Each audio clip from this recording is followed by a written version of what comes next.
Hello, welcome to another vlog.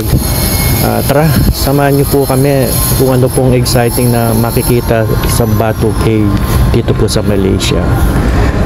So, pupunta po tayo doon sa pinaka loob ng cave ng Batu. Ayan po, nakita niyo po, napaka-tarik no? Ito na po yung pinaka tuktok ng Batu Cave. Nandito na po tayo sa mismong taas. Ito po yung likod ng harapan ng Batu Cave. Ayan po, overlooking po yung nasa baba. So, ito lang po yung highlights, kaya nandito na po tayo kagad. Yan po yung harapan. Pababa na po tayo. Ayan, meron pong stair dito na pababa.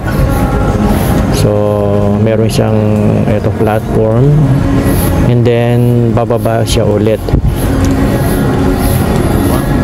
So, ayan, nakita nyo po, napakalawak po pala dito sa loob ng Batu Cave.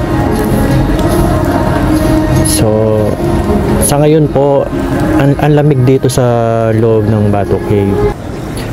Ayan, makikita nyo po, may mga nagawa na rin po silang mga construction dito ng mga temple nila, mga prayer area. Ayan po.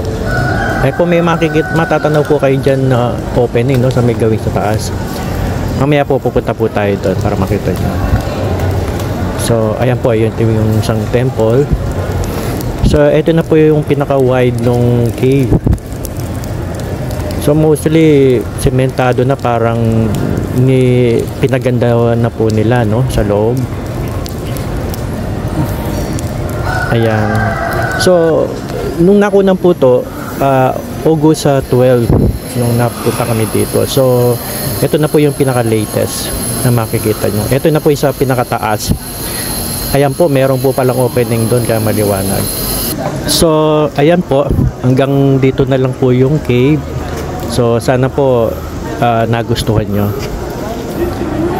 Ayan po yung pinaka-glimpse nung papalabas. So, hanggang dito na lang po. Thank you for watching po. Salamat!